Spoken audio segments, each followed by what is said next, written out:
Ja smatram da se mora krenuti u definisanju strategije, nove strategije za Kosovo. I mi se zalažemo poslednje vreme za promenu politike Srbije na Kosovu i prema Kosovu i Metohiji. Šta znači, koje su osnove te politike? Mi vidimo svakoga dana da imamo posla sa jednom katastrofalnom filozofijom koja poražava non stop našu filozofiju života.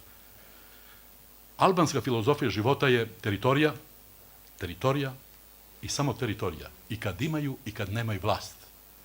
Naša filozofija života, nažalost, i kad imamo i kad nemamo vlast, jeste ili vlast, držati vlast, ili se boriti za vlast. A u nijednom slučaju ne razmišljamo o teritoriji. Moramo pronaći modalitet kako da u ulaganju ogromnih sredstava koje država ulaže kod nas ovde, učinimo da ta naša politika bude u stvari teritorija i teritorija. Ako nije drugo, da danas sačuvamo ono što držimo.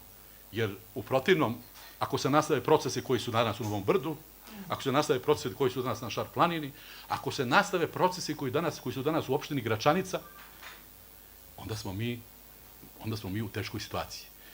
Srpske opštine, Ahtisari i ne znam ko još, i Albanci, podržali su, dali su ih Srbima, da Srbi upravljaju teritorijom na kojoj žive. Nažalost, da li zbog pogrešnih ljudi ili zbog pogrešnih politika, mi imamo da se uz prisustvo naših srpskih vlasti albanizuju teritorije koji smo dobili da na njima stabilizujemo naše nacionalno biće i srpski faktor. O tome moramo da razgovaramo i moramo otvoreno da kritikujemo. Ne zato što se mi mrzimo, ne volimo, nego zato što hoćemo da nađemo najbolje rešenje.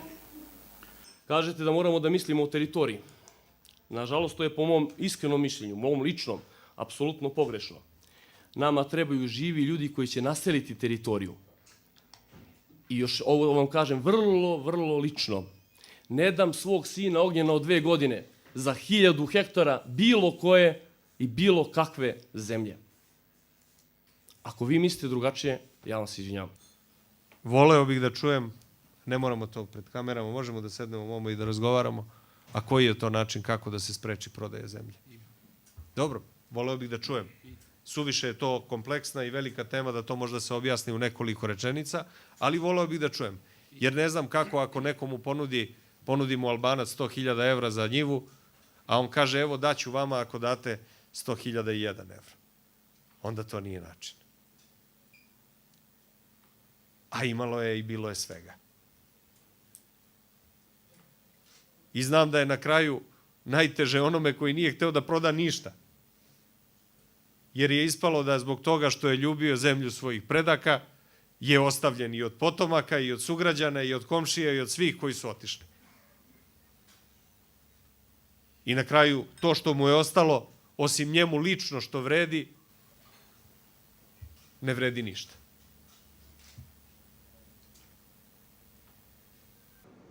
Teritorija. Prosto ne mogu da verujem da tezu koju sam ja iznosim godinama, decenijama, neki ne razumeju. Niko nije rekao da treba da nečiji sin ide tamo i da pogine da bi čuvao teritoriju. Ova teza podrazumeva da čitava naša strategija politike Srbije, srpskog naroda, mora da bude u funkciji čuvanja teritorije, one koju već imamo u rukama. Šta je to strašno osmisliti očuvanje teritorije u Novom Brdu koja je u nestajanju? 50% teritorije već je prodato.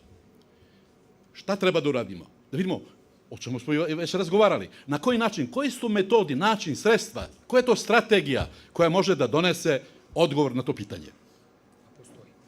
Postoji. Mi imamo odgovor, rešenje. Kada bude samo to tema, a već smo predsedniku inicirali i predali projekat, mi ćemo o tome razgovarati. Dakle, prosto ne mogu da verujem da neko kaže narod. Pa ne može narod da visi. Narod mora da ima teritoriju na kojoj živi, svoje parče zemlje, svoju šumu. A vidite šta se dešava sa Novim Brdom, na primjer. Nestaje. nestaje, a tamo je na vlasti Srpska. Tamo je na vlasti Srpska napredna stranka. Tamo ona ima nekoliko hiljada članova. Ja to govorim da bi vam pomogao da shvatite, da ojačate poziciju. Moje polazište je bilo, mi nećemo da rušimo ovu vlast. Mi hoćemo da podržimo, da vas, uslovno rečeno, izvršimo pozitivan politički pritisak da imamo svi korist od toga. Šta je to strašno? Nisam rekao ni da pucam u vas, nego pozitivan politički pritisak. To što radimo, sa okruglim stolom, mi nemamo tu odgovornost koju imate. Vi imate vlast. A naša odgovornost da vas pritiskamo da rešavate problem.